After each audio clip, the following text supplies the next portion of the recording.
everyone, my name is Brittany from Brittany Loves Reading, and this weekend I am doing a reading challenge.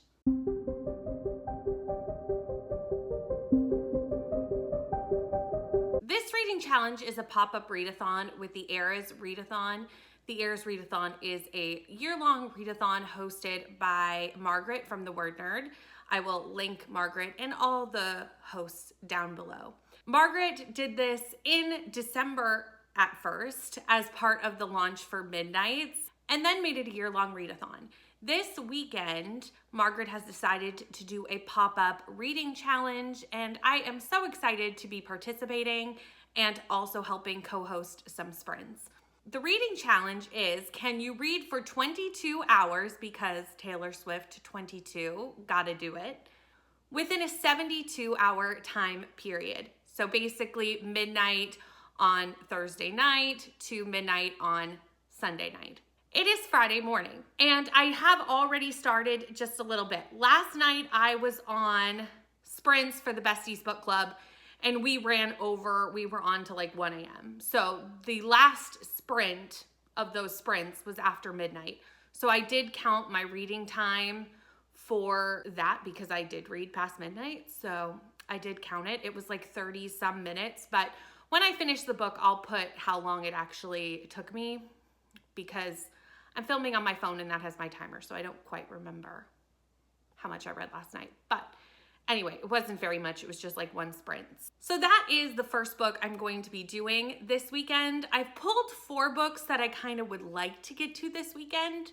I did reading for 24 hours with a timer last year, at the end of last year, and I read 4 books in that time frame. So I figure I can read about 4 books in 22 hours as well. I could be wrong. Some of these books are a little bit chunkier, including this first book that I'm reading, because this one's a bit hefty. So the first book that I am reading for this reading challenge is The 7 Deaths of Evelyn Hardcastle. This is the Besties Book Club pick for this month. I was reading it last night on sprints because it was the Besties sprints for this book. So since it ran over into midnight and I've already started it, I figured this would be a good place to start. I'm not very far through it. When midnight hit, I was on chapter 7, which was page 45. So I read about 30 pages during that sprint that I timed. But other than that, I'm only 75 pages in. So I'm going to be reading most of this book within this 22 hours. This is a very thick book. It doesn't look super thick, but it is very dense. The audiobook is 17 hours long. Obviously, I'm not listening to it at 1x speed. I've got it at 1.8, so it won't take me 17 hours, but it's gonna take me a good chunk of this 22 hours to read this book. We'll see how long, and I'll put the timestamp when I'm finished of how long I've actually taken to read it, but I'm gonna start here. So if the title doesn't give this away, this follows the 7 deaths of Evelyn Hardcastle. We are at a dinner party and Evelyn dies at the end of the night. Our main character, Aiden, has to relive the day of Evelyn's death over and over until they figure out who killed Evelyn. However, it's a little bit different because instead of reliving the day as Aiden is put into a new person's body every day and gets to witness the death and the day of the death from a different perspective. So like in the first perspective, he's one of the doctors.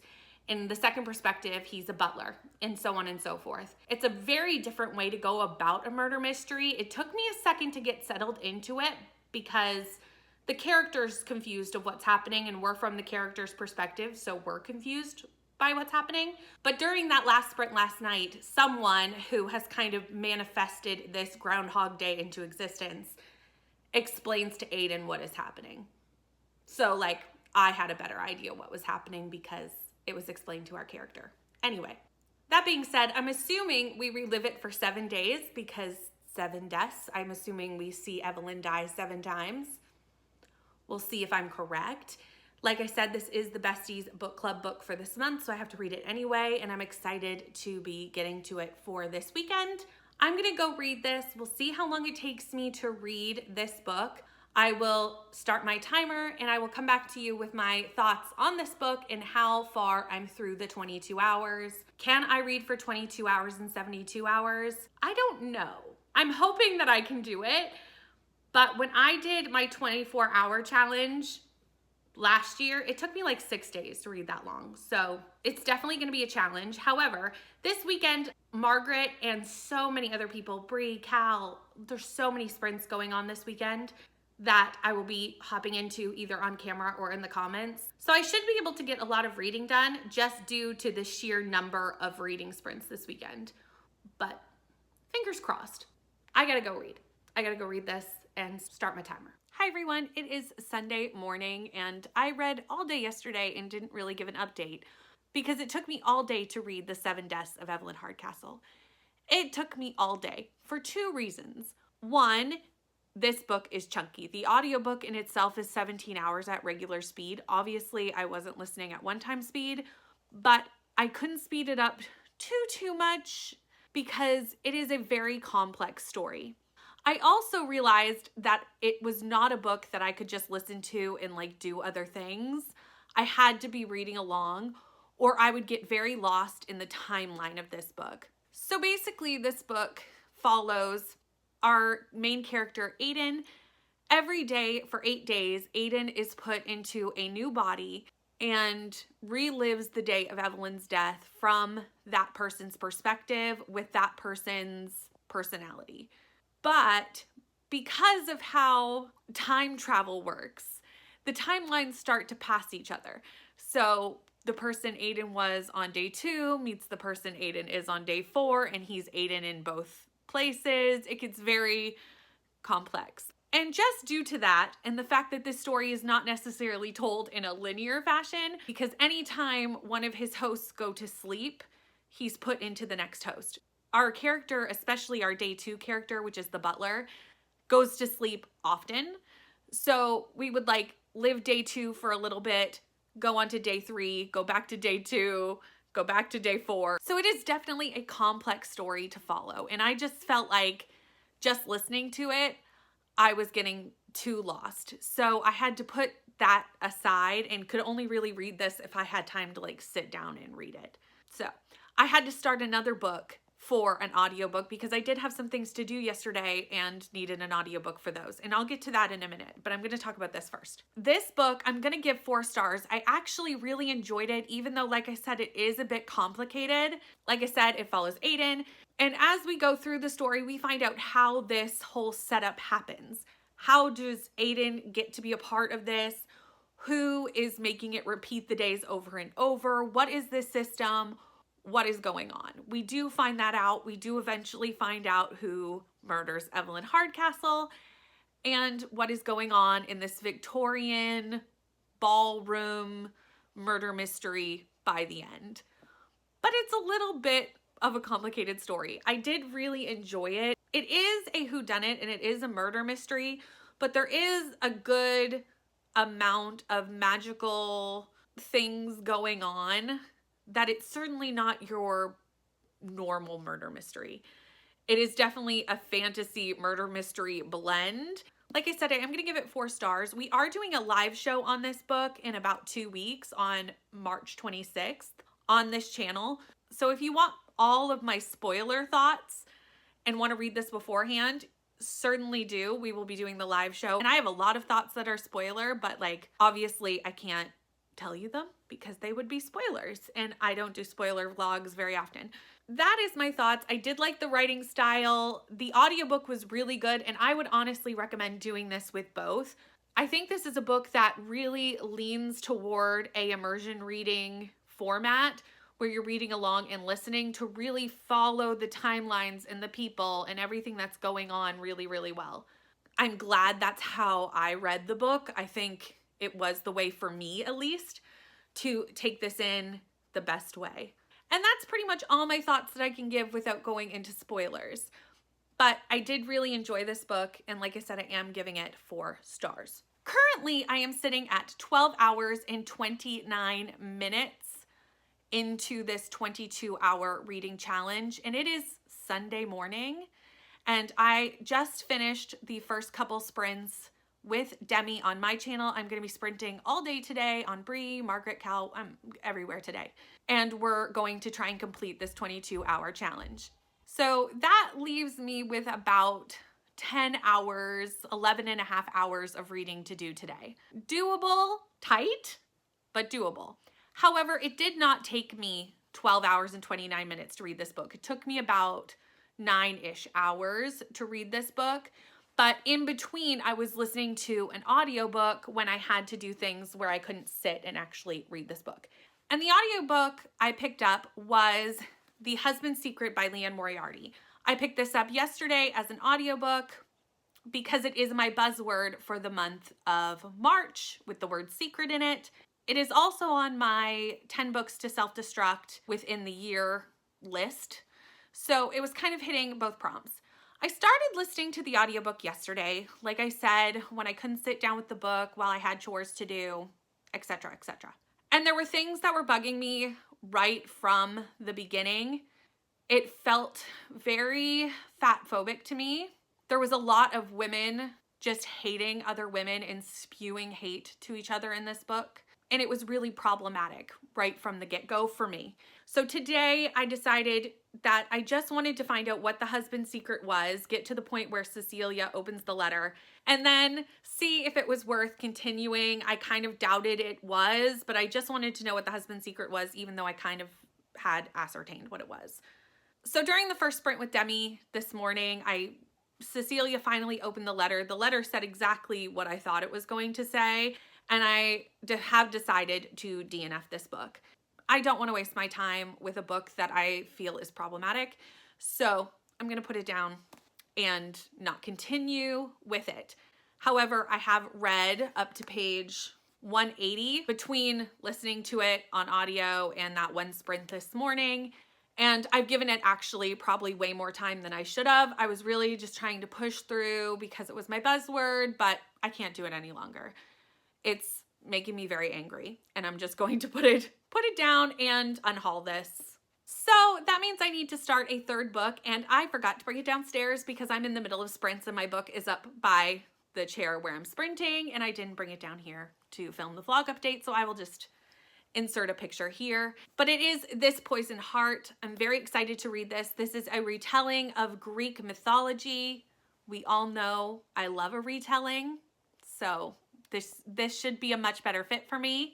This follows Brisa. Brisa is a teenage girl, and Brisa has always known that she was adopted. Her two moms run a flower shop, and Brisa has the ability to basically grow flowers with her mind and with her fingers.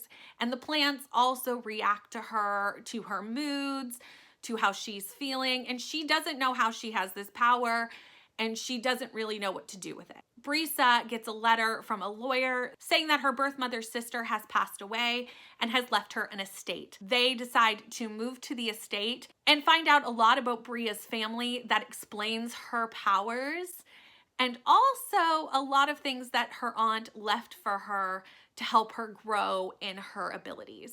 That is all I know of it before I'm reading it because I haven't read the book yet. So I'm going to go read that, see how long it takes me to read. It is a YA, so I don't expect it to take that long.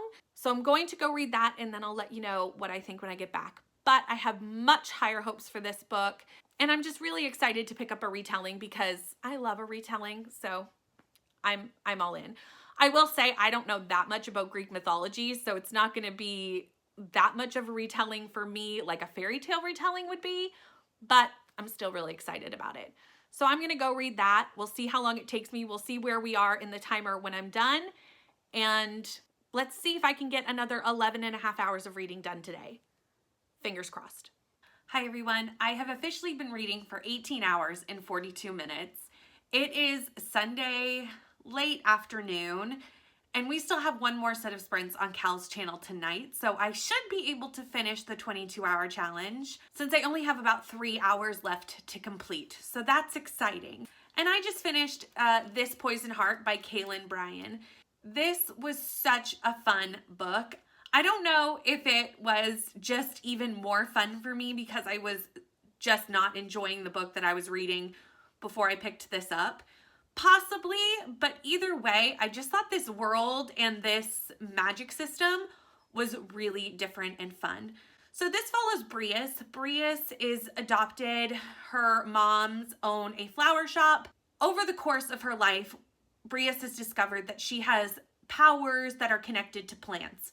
She can grow plants.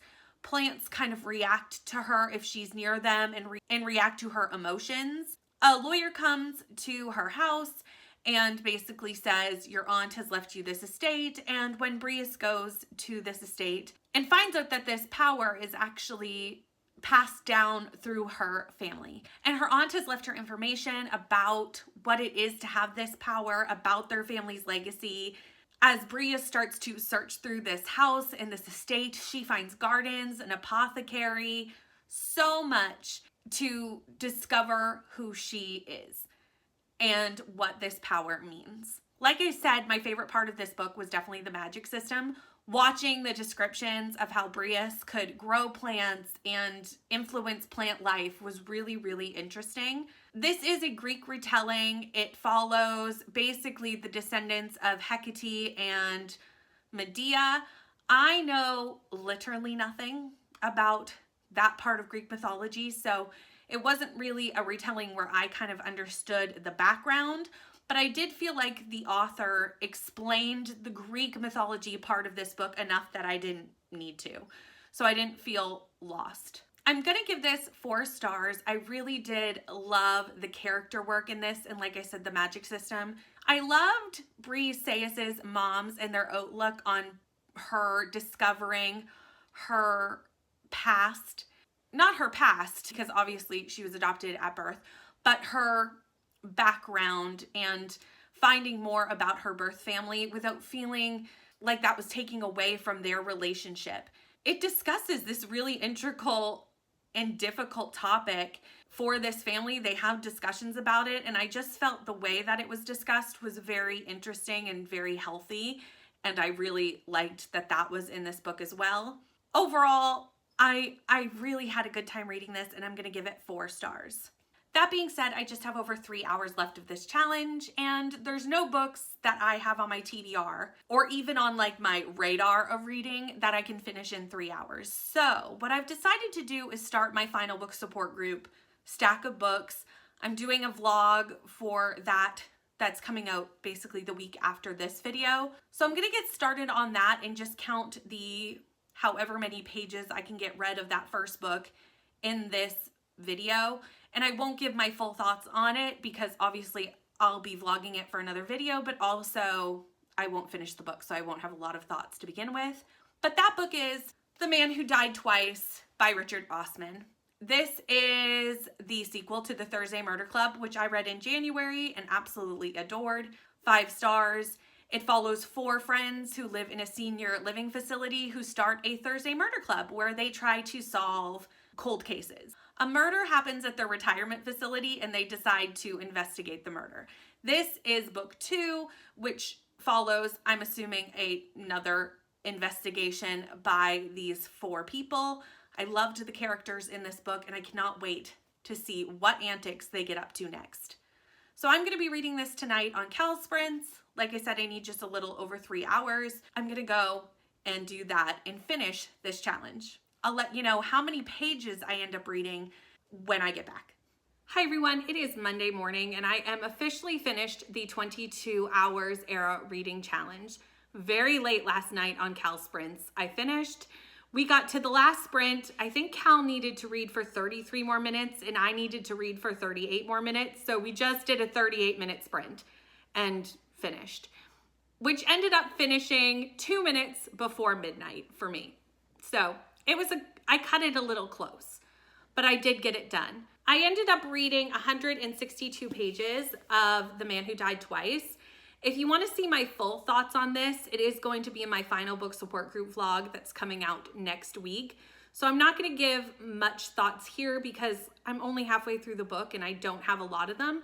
Other than that, I'm really enjoying this, and it really does continue after the first book very well and is a good continuation of the story.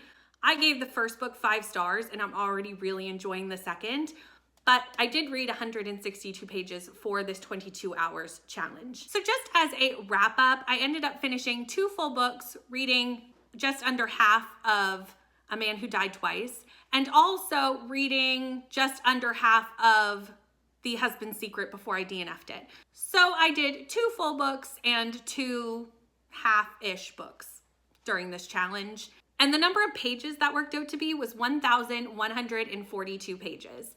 In 22 hours of reading over a 72-hour time period, I am thrilled that I got that much reading done. And I'm honestly shocked that I got it done. So I'm so happy.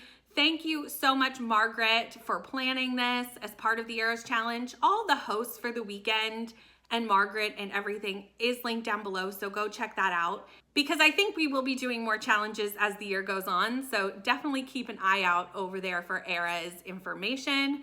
I had such a fun weekend with everybody. I'm definitely tired today because we sprinted so much this weekend. But I had such a great time, and I'm okay that I'm tired because it was so worth it. It was such a fun weekend. And I got a lot of reading done, so win-win. Thank you so much for watching. Please like, comment, and subscribe, and I'll see you in the next one. Bye.